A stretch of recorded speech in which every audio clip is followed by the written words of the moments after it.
On today's show, the UAW got a pretty good deal with FCA. Pickup trucks are helping the Detroit automakers gain share in California, and Volkswagen is exposed as a cheater. All that and more coming right up on Autoline Daily.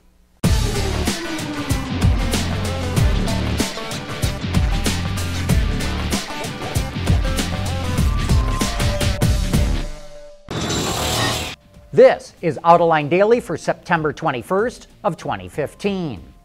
The UAW released the details of its contract with FCA over the weekend, and it looks like it got a pretty good deal for its members. All of them will get a $3,000 bonus just for signing the contract. Entry-level workers will see their compensation go up by over at least $25,000 over the next 4 years. Legacy workers will go up by $19,000.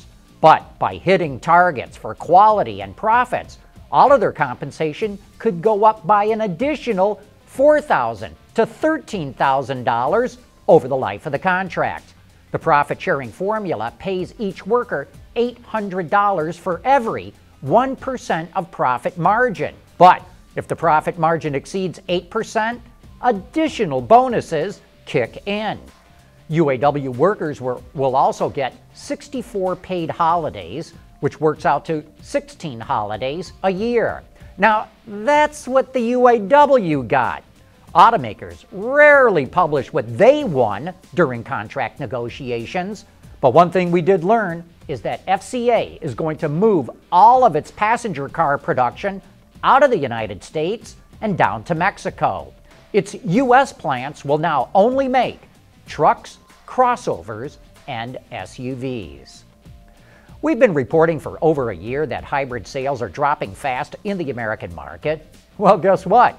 It's not just in the U.S. In Japan and Korea, hybrid sales are tanking too.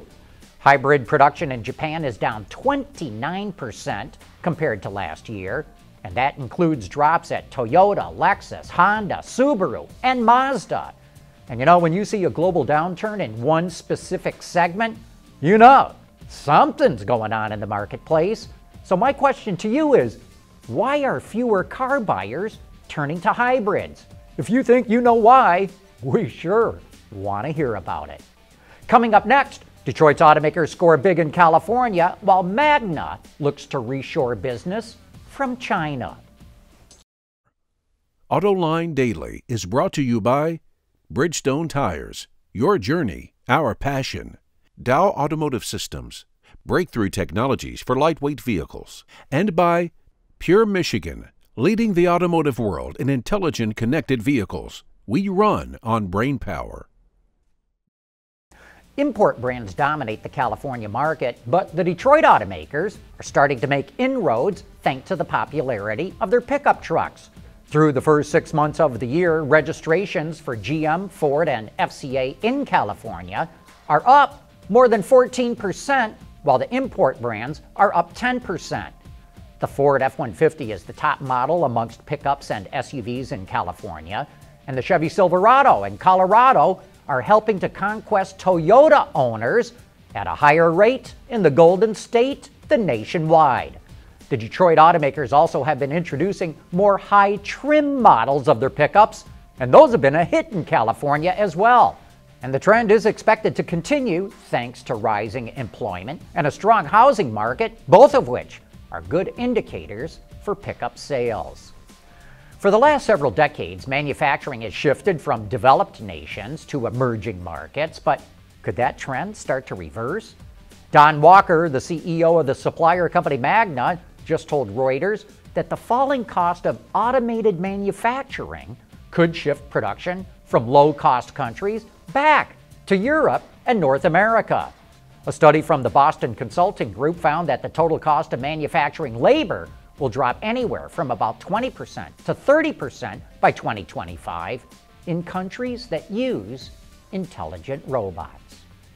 Coming up next, Volkswagen is exposed as a cheater, and that's going to hurt the company badly.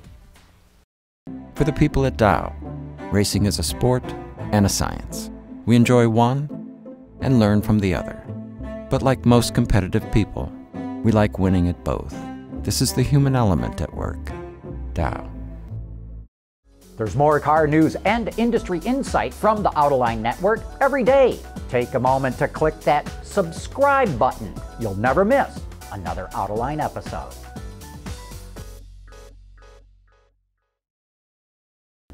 Volkswagen is in deep trouble in the American market. Last Friday, the U.S. EPA and the California Air Resources Board accused the company of cheating on emission testing. They say VW developed software that recognized when its cars with 2-liter diesel engines were undergoing specific procedures for emissions testing. Once the software recognized it was undergoing the test procedure, it would change the engine calibration to minimize NOx emissions.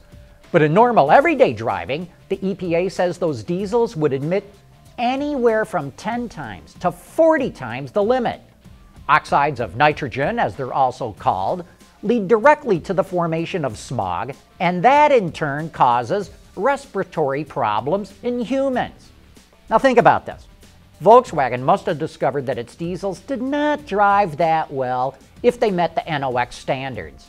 So it devised a scheme to cheat the system.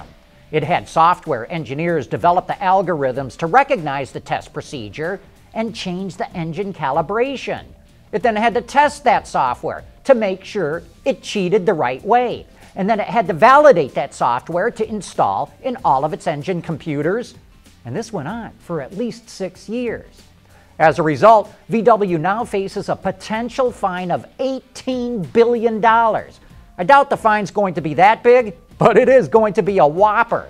The company's stock price plummeted 23% in trading earlier today, and Volkswagen announced that it's going to immediately stop selling Audis and Volkswagens in the U.S. market with 2-liter diesel engines.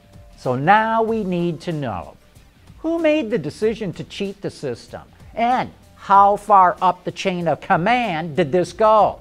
And we need to know, where else did the company decide it could cheat the system?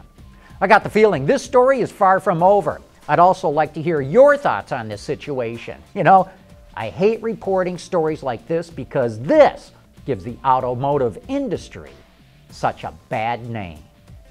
And with that, we wrap up today's report. Thank you for making Autoline a part of your day.